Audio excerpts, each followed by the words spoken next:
now continue on with Kyle. We'll start here and then in the middle and then go to Lee, Jerry, and around. Hi, Kyle. Crystal Clay from RacingRefresh.com. It's NASCAR's 20th anniversary year for the D4D program. And in the last 2 weeks, we've seen three graduate winners of the D4D program, including yourself. So have you recognized that?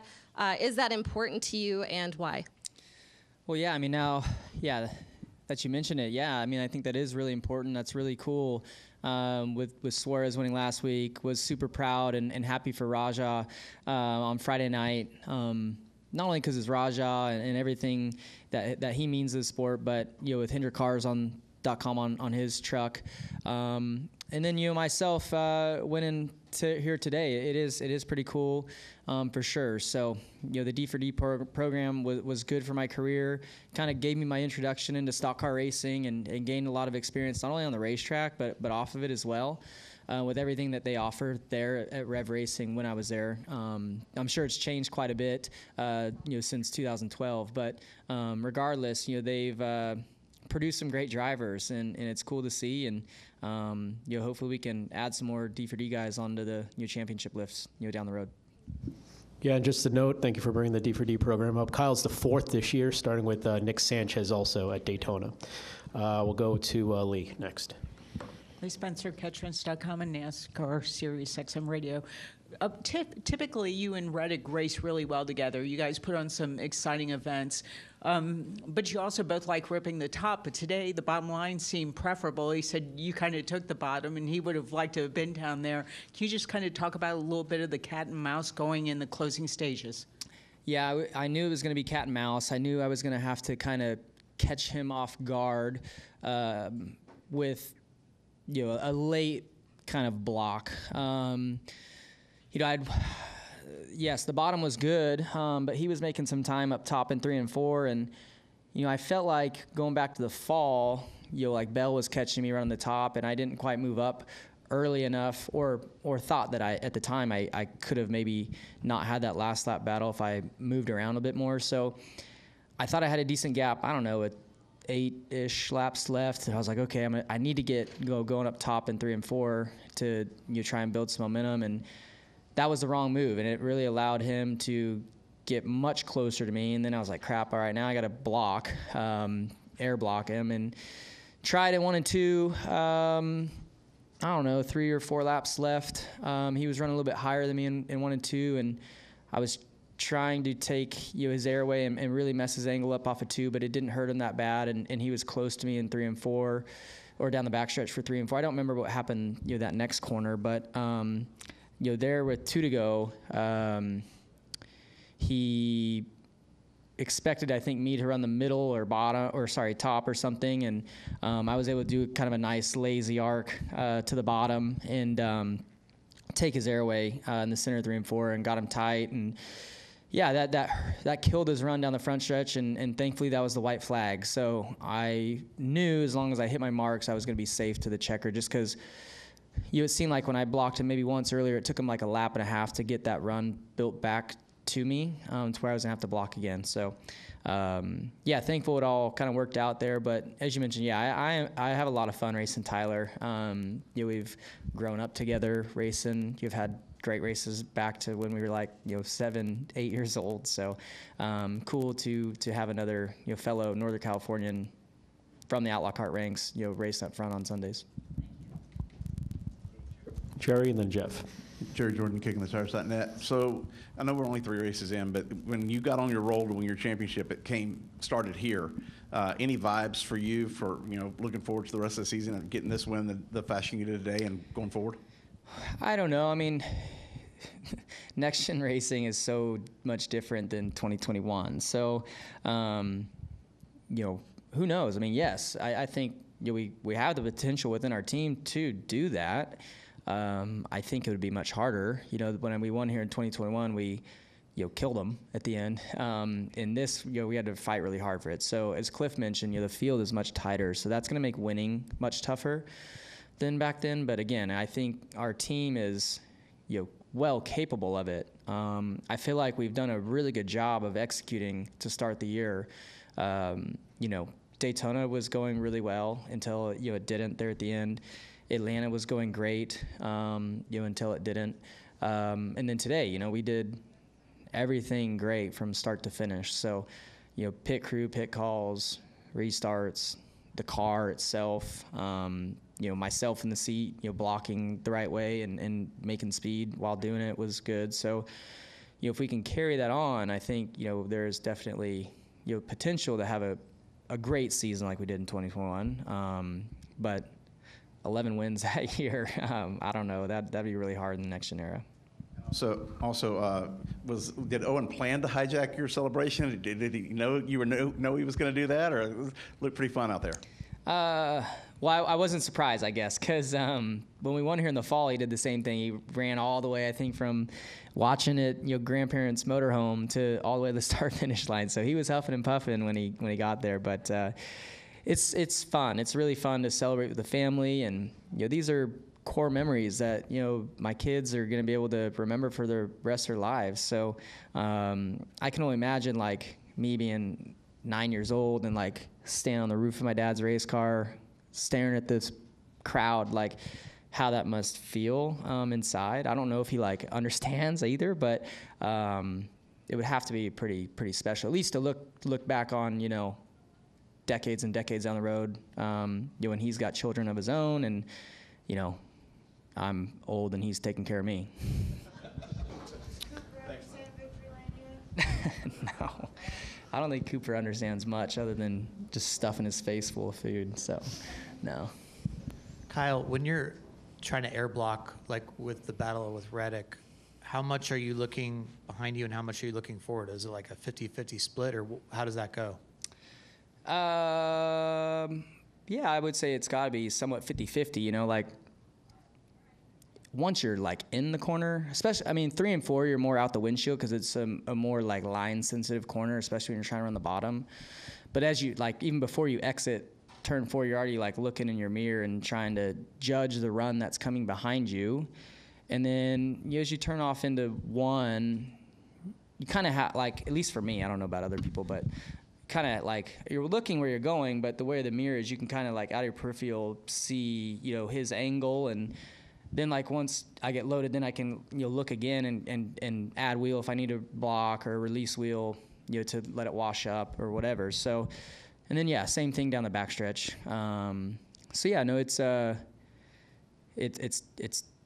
fun when you do it right. It's tough. I almost, kind of messed up a couple times, but, there's some guys that are really good at mirror driving, and, I felt like I did an okay job of it there at the end.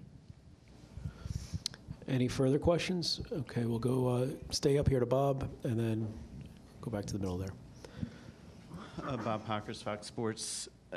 Doesn't seem like there was a whole lot of difference from 4 months ago. I'm curious, just is that a relief? Does that give you confidence? Just, I assume there's always questions when you come back to a place that you kind of dominated. Well, the next gen stuff so far, especially for mile and a halves and all that, and going back to 2022, I don't think the rules have changed at all. So we've been good. We were good back then, and so yeah, I think we've, as every team has, progressively gotten their stuff better. But we had a good base starting spot in 2022. So I assume that we're gonna be better and better every time we come back to these places. So when we won here in the fall, you come back here again in the spring, you're gonna have a shot. At least you hope. That this one was maybe a little different just because the Fords and Toyotas with their new cars and stuff, and off season, who got their stuff better. But I felt like we were going to be good again. Did I think that we would win both stages in the race? I don't know, but I felt like we'd have a shot. So yeah, no, it was good. My car felt better than it did in the fall. Obviously in the fall, the conditions are warmer in Vegas. I think it was like 20 degrees warmer. So that has a big effect on the balance of your race car, especially in the long run. But I thought my car drove better, as Cliff mentioned, from the beginning of the run to the end of the run, where in the fall I would get really, really loose. And even all the other Vegas races, I would get really, really loose on the long runs. But today, my balance stayed not bad. I know those guys were a little bit better than me, but it helps when you're getting big, drafts down the straightaways. Mitchell Brewer, Black Hat Sports. Kyle, back here. Kyle, you mentioned that you won both stages today, obviously picking up a lot of playoff points. What's it mean to get a lot of those in the bank early in the season? Yeah, I mean, it's good. You hope to keep stacking up stage points and stage wins. You know, I look at like last year, yes, we made it to the Final Four, but, you know, I didn't do a great job in the regular season. I crashed a lot. We didn't finish as high up as the speed in our car in the regular season, so there's a lot of bonus points on the table for the end of the regular season. So it's kind of a priority of mine this year is to try and do a better job in the regular season to make life a little bit easier once you get to the playoffs. So yeah, having days like today early in the year definitely helps things, but you still have to carry it on throughout the next 20, whatever it is, 2-3 races before the playoffs start. And then, yeah, once you get in the playoffs, there's still a lot more points out there. So just try to be more consistent than I was last year. And like I said, finish all the laps, and hopefully the points will kind of take care of themselves. We'll stay up in the middle and then come up to Jenna.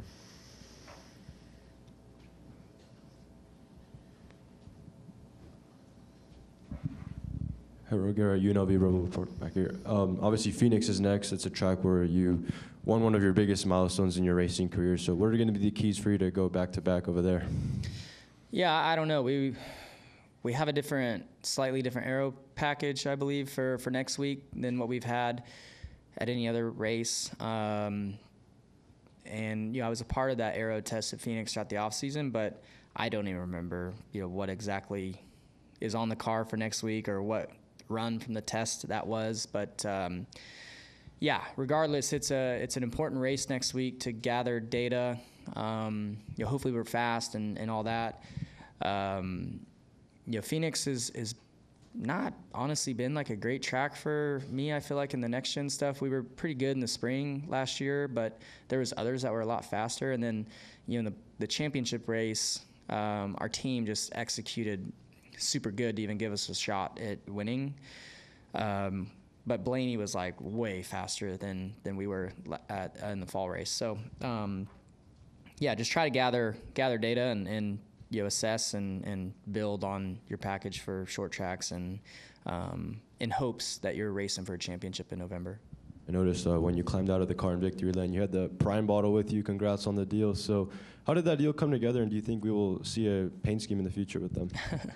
I don't know. I mean, I think there's definitely, hopefully, opportunity there for that relationship to grow. It's a massive brand for sure. So I'm happy to be a part of it and introduce it to the NASCAR world. So yeah, it's great. It's cool to get a win with them and be chugging the bottle in victory lane. So yeah, I look forward to that relationship growing, and hopefully they enjoy having me a part of their brand as well.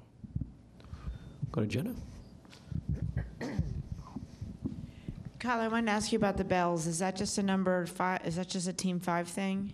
I believe so. I don't know if they did that in victory lane at Daytona, but so the bell thing, I'm sure like you would know, like the bells are pretty important, yeah, at the shop. And I don't know where it like originated from, just because I'm much newer at Hendrick, but I know like even at Rick and Linda's wedding anniversary last year, like they had a bell, that everybody would, when they left, would ring it. So the bell has always been important to Rick and Linda and Hendrick Motorsports. And this off season or preseason, I'll call it, we all got together, the team, the 5 team at Hendrick Automotive Group, and you just kind of get pumped up for the season. And Daryl Jackson, he's hilarious. But yeah, he brought 3 bells to the little get together and told us to keep one on the hauler for whenever we win. And then I got to take one home, and Cliff as well. So yeah, that bell will travel with us every week, and we'll be ringing it loud and proud in victory lane, hopefully a lot this year. Is that because you expect to win so much you can't get back to the shop in time to win all to ring the bell so much? I don't know. They work around my schedule quite a bit, so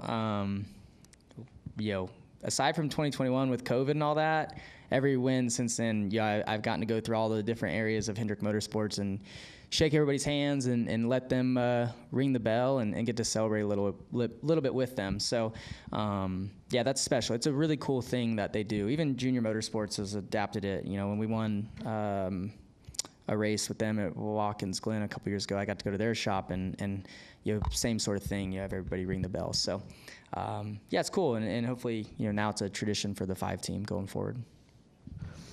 Any final questions for Kyle? All right. Well, Kyle, congratulations. Safe travels home and good luck next week in Phoenix.